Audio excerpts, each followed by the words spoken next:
दोस्तों, आप सभी का स्वागत है। अगर आप पहली बार इस चैनल में विज़िट किए हैं, तो प्लीज़ ज़रूर सब्सक्राइब और लाइक कीजिएगा। 2 दिन के बाद आज हम लोग फिर से क्लास स्टार्ट किए हैं। पिछले क्लास में हम लोग केमिकल फ़ॉर्मूले के बारे में पढ़े थे और आज ये केमिकल फ़ॉर्मूला कैसे बनेगा, उस चीज़ को जानना है। तो देखिए, हम लोग अक्सर क्या करते हैं, जब हम लोग 9th या 10th क्लास में होते हैं, तो कंपाउंड का नाम डायरेक्ट याद कर लेते हैं। मिसाल के तौर पे आप देखें कि NaCl सीधा हम लोग याद कर लेते हैं सोडियम क्लोराइड। लेकिन इसका नाम सोडियम क्लोराइड क्यों हुआ? ये NaCl बना कैसे? इस चीज़ को हम लोग जानते नहीं हैं। उसी तरह हम लोग Na2CO3 सीधा सोडियम कार्बोनेट याद कर लेते हैं, लेकिन यहाँ पे 2 का आया, यहाँ पे क्यों नहीं आया, यहाँ 3, ये इस तरह का बात है कि आखिर हम लोग समझते नहीं हैं और सिर्फ रट लेते हैं। लेकिन अब रटना मना है, यहाँ पे हम लोग समझेंगे और जब आप समझ जाएंगे, इसमें 2-3 क्लास चलेंगे कंपाउंड बनाने में, जो आपके लिए बहुत ही इंपॉर्टेंट है। वैसे तो ये 9th क्लास का टॉपिक है, लेकिन 10th में भी इसका इस्तेमाल है और IIT JEE NEET board exam के जो पढ़ रहे हैं 11-12 में, उनके लिए तो इतना इंपॉर्टेंट है कि इसके बगैर आप इनऑर्गेनिक केमिस्ट्री को समझ ही नहीं सकते हैं।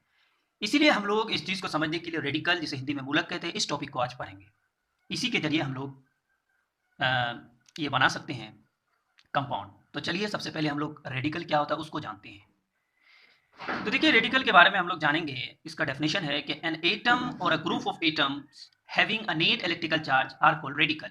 रेडिकल हम लोग उसे कहेंगे जिसमें कुछ ना कुछ चार्ज हो, इलेक्ट्रिकल चार्ज हो, चाहे तो प्लस चार्ज हो या माइनस चार्ज हो, क्योंकि 2 तरह का चार्ज ही होता है, एक प्लस चार्ज, एक माइनस चार्ज। तो रेडिकल में चाहे तो एटम होगा या ग्रुप ऑफ एटम होगा, उसी में चार्ज होगा, चाहे एटम में होगा या ग्रुप ऑफ एटम में चार्ज होगा। अब एटम और ग्रुप ऑफ एटम क्या मतलब, मान लो कि एन एक एटम है, इस पर अगर चार्ज हुआ तो ये एटम में चार्ज हुआ। यहीं पे अगर हम लोग SO4 2 माइनस पे हुआ, SO4 पे 2 माइनस चार्ज होता है, ये आपको याद करना है। ये कैसे आया? जैसे देखिए, हम लोग H2SO4 को जब तोड़ेंगे तो 2H plus and SO4 2 minus आता है। ये टूटने से बनता है, आपको ये याद रखना पड़ेगा, जो हम अभी चार्ट देंगे और आप इसे याद रखेंगे। बाकी बहुत सब चीज़ को हम लोग इलेक्ट्रॉनिक कॉन्फ़िगरेशन के द्वारा भी समझेंगे कि आखिर इस पे +1 का है, -1 का है।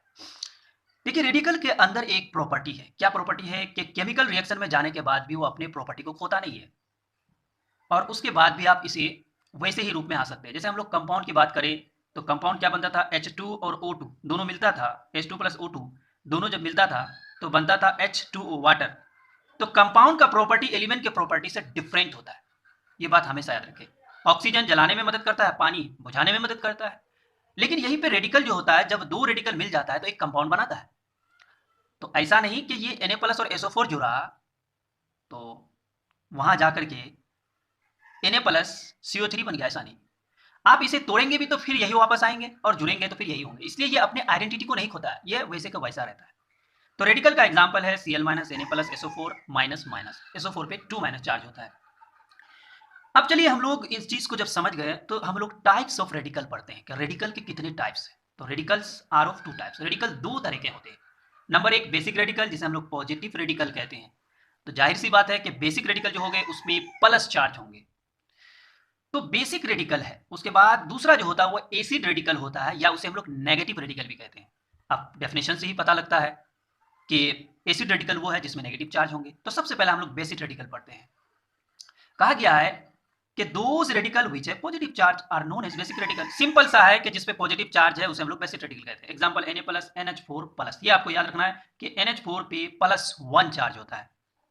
उसी तरह एसिड और नेगेटिव रेडिकल क्या है? कि those radical which have negative charge are known as acid radical. Example Cl minus, SO4 पे 2 माइनस, NO3 पे 1 माइनस। 1 तो लिखा नहीं जाता, इसलिए माइनस सिर्फ लिखते हैं।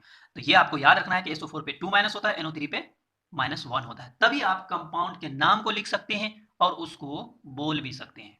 तो चलिए, सबसे पहले हम लोग बेसिक रेडिकल को पढ़ते हैं। जो पॉजिटिव रेडिकल है उस चीज के चार्ट को हम लोग जानते हैं कि कौन क्या होता है। तो चलिए, हम लोग उसी चीज को आज पहले पढ़ेंगे। तो चलिए, हेडिंग है कि बेसिक रेडिकल्स का नाम और उसके सिंबल और उसके वैलेंसी क्या होंगे, उस चीज को जानते हैं। तो हम लोग सबसे पहला ये हेडिंग पढ़ लिए, उसके बाद पॉजिटिव रेडिकल लिख दिए जिसे हम लोग बेसिक रेडिकल कहते हैं, सिंबल और वैलेंसी। तो चलते हैं। सबसे पहला हाइड्रोजन। देखिए, हाइड्रोजन एक ऐसा एलिमेंट है जो दोनों तरह के, दोनों यानी कि बेसिक और एसिडिक रेडिकल दोनों तरह बिहेवियर करता है, बस नाम थोड़ा चेंज हो जाएगा। और वैसे भी पीरियोडिक टेबल में अब तक हाइड्रोजन का पोजीशन फिक्स नहीं हुआ है। ये कुछ प्रॉपर्टी ग्रुप 1 के द्वारा करता है और कुछ हेलोजन ग्रुप की तरह करता है, तो इस बात का ख्याल रखें। तो हाइड्रोजन का सिंबल H होता है, इस पे +1 चार्ज होता है। कैसे +1 चार्ज होता है इसे भी समझेंगे हम लोग। जैसे कि हाइड्रोजन पे इलेक्ट्रॉन 1 होता है, इसका कॉन्फ़िगरेशन जब आप कीजिएगा तो K में 1 ही आएगा, तो एक इलेक्ट्रॉन चाहे तो ये लूज कर सकता है, एक इलेक्ट्रॉन लूज कर सकता है, इसीलिए इस पे +1 चार्ज आएगा, या एक इलेक्ट्रॉन ले भी सकता है, इसके अंदर ये भी क्षमता है, इसीलिए इस पे +1। सोडियम को ही ले लीजिए, इस पे इसका सिंबल Na होता है और इसका वैलेंसी 1 होता है। कैसे? जब हम लोग सोडियम का कॉन्फ़िगरेशन करेंगे, देखिए सोडियम का कॉन्फ़िगरेशन Na, इसका एटॉमिक नंबर 11 होता है, तो 2 8 1, ये सारी चीज़ हम पढ़ा चुके हैं। देखिए इलेक्ट्रॉनिक कॉन्फ़िगरेशन इतना इंपॉर्टेंट है कि आप इमेजिन भी नहीं कर सकते, इसलिए इसको पहले पढ़ाया जाता है, जो मैं पढ़ा चुका हूँ।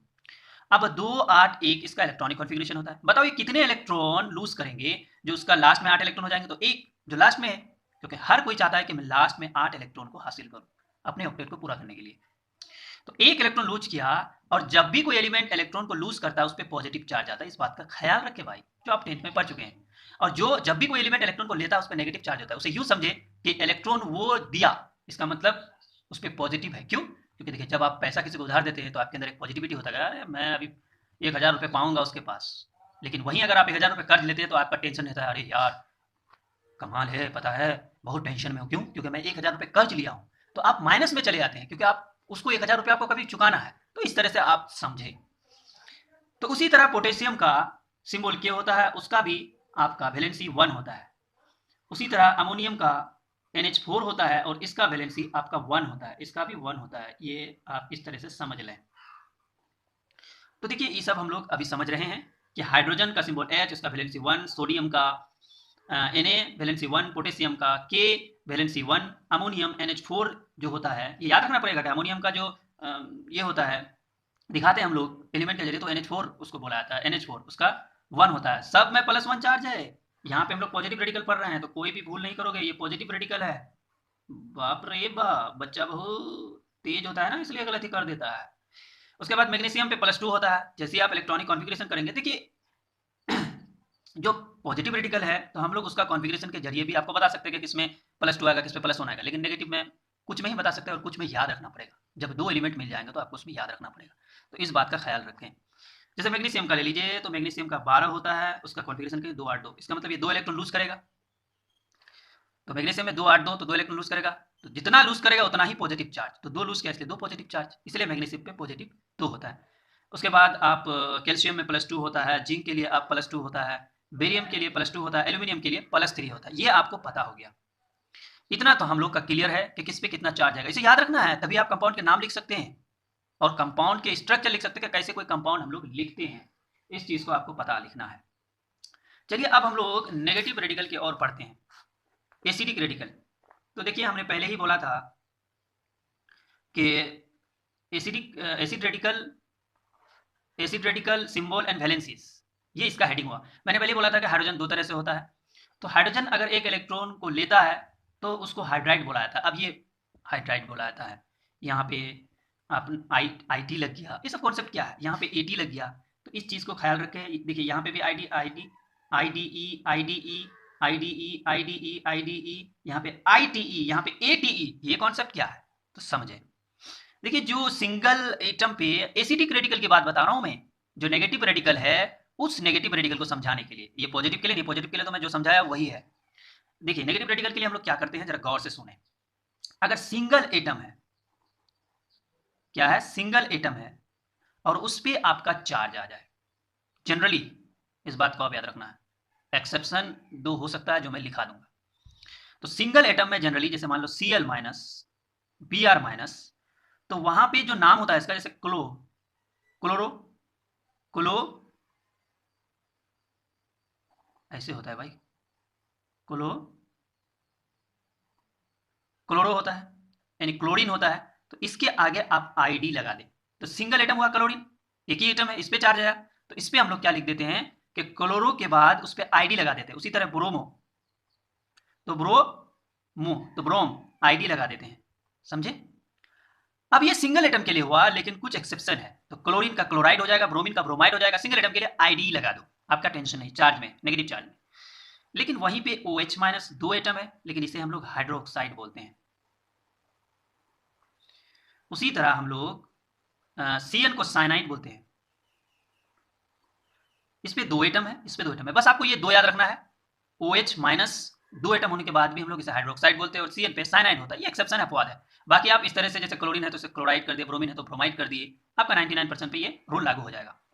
उसके बाद अब हम लोग किसी पे लास्ट में IT लगाते हैं, किसी पे AT लगाते हैं। ये कॉन्सेप्ट क्या है इसको समझते हैं। आईडी का कॉन्सेप्ट खत्म हो गया कि सिंगल एटम के साथ हम लोग आईडी जोड़ देते हैं लास्ट में। लास्ट में जोड़ने को हम लोग सफिक्स भी कहते हैं, इस चीज का याद रखें। तो चलिए अब हम लोग क्या करते हैं कि आईडी किसके साथ लगाते हैं और एटी किसके साथ लगाते हैं। देखिए जैसे मान लो कि NO2 है और NO3 है, नाइट्रोजन कॉमन है, यहाँ पे भी नाइट्रोजन कॉमन है कि नहीं।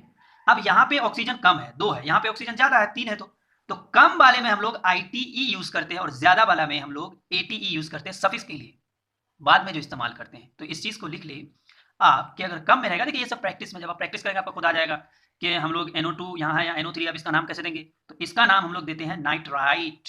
इसका जब हम लोग नाम देंगे तो नाइट राइट, इसका जब देंगे, क्यों नाइट्राइट IT क्यों लगाए हम लोग, IT इसलिए लगाए क्योंकि ये कम ऑक्सीजन का है। अब इस पे हम लोग अगर नाम देंगे तो नाइट रेट देंगे, ET लगाएंगे, नाइट रेट। तो इस बात का ख्याल रखें।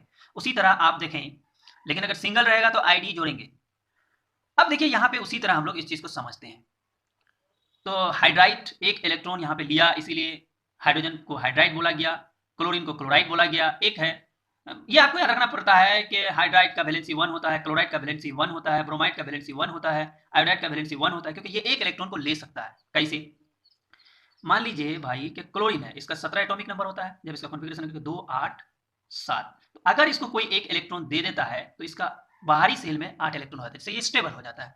इसीलिए एक इलेक्ट्रॉन गेन किया, इसीलिए इस पे कितना वैलेंसी आया, 1 आया, 1 चार्ज है, वो भी माइनस चार्ज, ये सब माइनस चार्ज है, इस बात को ख्याल रखें। उसी तरह फ्लोराइड होता है, फ्लोराइड का 1 होता है, हाइड्रोक्साइड का 1 होता है। नाइट्राइट क्यों नाम पड़ा, तो नाम इसलिए पड़ा क्योंकि ये नाम हुआ इसका, इस रेडिकल का नाम हम लोग नाइट्राइट क्यों रखे, क्योंकि इस पे ऑक्सीजन की संख्या कम है और इसमें ऑक्सीजन की संख्या ज्यादा है। ये आपको याद रखना पड़ेगा कि इसका 2 फॉर्म होता है, एक NO2 होता है, एक NO3 होता है, इसीलिए ऐसा हुआ। तो इस बात का हम लोग ध्यान दे दिए। अब देखिए उसी तरह SCO3 होता है, तो SCO3 को हम लोग बोलते हैं, जहां भी सबसे पहला देखिए CO3 समझ जाए, CO3 को कार्बोनेट बोला जाता है। क्या बोला जाता है भाई, कार्बोनेट। इस पे -2 चार्ज होता है, कार्बोनेट होता है, इसे कार्बोनेट कहते हैं। CO3 को आपको याद रखना पड़ेगा कि CO3 को कार्बोनेट कहते हैं, इस पे -2 चार्ज होता है। कितना चार्ज होता है, -2 चार्ज होता है। अगर इस CO3 के आगे H लग जाए तो इसी को हम लोग चाहे तो बाइकार्बोनेट नाम दे देंगे, या फिर इसी को हाइड्रोजन कार्बोनेट भी बोल सकते हैं। तो यहाँ देखिए हाइड्रोजन लग गया, इसलिए इसको हम लोग बाइकार्बोनेट बोले, हाइड्रोजन कार्बोनेट। सल्फर यहाँ पे है, SO4 है, यहाँ पे SO3 है और यहाँ पे S है। हमने बोला सिंगल एटम के लिए हम लोग ID नाम के लिए यूज करते हैं। अब इसमें कम है, उससे ज्यादा तो ये भी याद रखना पड़ेगा कि SO4 भी होता है, तो SO3 इसलिए IT लगाए, सल्फाइट, और इसका हम लोग क्या लिखें, सल्फेट लिखें। और ऑक्साइड, ऑक्सीजन के लिए हम लोग ऑक्साइड बोलते हैं। मेरे ख्याल से आपको ये सारी बातें समझ में आ गया होगा।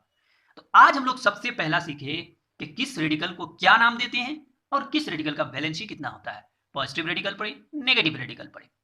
अब देखिए हम लोग नाम लिखते हैं कैसे। हम लोग देखिए ये जो हम लोग 10th क्लास में पढ़े थे Na2CO3, इसे हम लोग क्या बोलते हैं, सोडियम कार्बोनेट। क्या बोलते हैं भाई, इसे हम लोग सोडियम कार्बोनेट बोलते हैं। ये रट लिया 10th में कि वाशिंग सोडा का फॉर्मूला Na2CO3.10H2 और Na2CO3 को सोडियम कार्बोनेट। लेकिन एक्चुअली हुआ कैसे, तो इस चीज को हम लोग समझेंगे। आज थोड़ा समझ लेते हैं, फिर कल यहाँ से हम लोग रिपीट करेंगे। आज पहले हम लोग यही समझ लेते हैं, यहाँ इसलिए समझेंगे क्योंकि यहाँ पे रेडिकल का नाम सब है जो आपको मैं दिखा सकता हूँ। देखिए ये बना कैसे, तो देखिए हम लोग जानते हैं कि Na सोडियम कार्बोनेट बना है, तो सोडियम, तो अभी नाम लिखाना नहीं बताए हैं, आप इसी तरह रखें कि ये Na जो होता है ये सोडियम है, हम लोग पहले भी पढ़ चुके हैं, इसे सोडियम कहते हैं और इस पे +1 चार्ज होता है। तो सोडियम पे कितना चार्ज होता है, +1 चार्ज होता है। सोडियम पे कितना चार्ज होता है, +1 चार्ज होता है। और CO3 पे -2 चार्ज होता है। अभी हम लोग पढ़े कि CO3 पे, ये है CO3, देखिए CO3 पे -2 चार्ज होता है। तो सोडियम के लिए +1 और कार्बोनेट इसी को बोलते हैं और इस पे -2 चार्ज होता है। इस दोनों को क्रॉस करा दे, इसका -2 इस पे, इसका +1 इस पे, और अब जब ये बनेगा तो Na2 बना, ये 2 इसके पास चला गया और ये 1 तो लिखा नहीं जाता, इसीलिए CO3 बन गया। इसीलिए कंपाउंड Na2CO3 बनता है। अब आपको अगर रेडिकल का नाम पता है दोस्तों, तो इस बात को आप क्लियर कर लेंगे, आप कंपाउंड का नाम आपको लिखना नहीं, मतलब रटना नहीं पड़ेगा, आप खुद समझ सकते हैं। चलिए किसी का भी लेते हैं हम लोग, इस तरह से इसको बोलते हैं सोडियम सल्फेट। तो ये जो सोडियम सल्फेट है, हम लोग जानते हैं कि Na पे +1 चार्ज होता है और SO4 पे -2 चार्ज होता है, दोनों को क्रॉस करा दो। यानी इसमें क्या करते हैं कि माइनस वाले चार्ज को इस प्लस वाले को दे देते हैं, इस इधर वाले को दे देते हैं और इस प्लस वन को इसको दे देते हैं। अब बताओ Na2SO4 बना कि नहीं? तो Na2SO4 बन गया। तो हम लोग कंपाउंड का नाम भी लिखना सीख लिए और उसके बाद इसको बनाना भी सीख लिए। तो कितनी अच्छे से सीख लिए और आगे हम लोग फुल डिटेल में सीखेंगे, क्लास बढ़ाना हो, इसलिए आज हम लोग यहीं तक पढ़ते हैं। अगर आप पहली बार विजिट किए हैं तो ज़रूर आप सब्सक्राइब और लाइक कीजिएगा, शेयर कीजिएगा और कमेंट कीजिएगा कि आपको कैसा लगा, किस तरह से और आप चाहते हैं। तो मेरे ख्याल से आपको ये समझ में आ गया। कल हम लोग प्रैक्टिस करेंगे इसी को अच्छी तरीके से।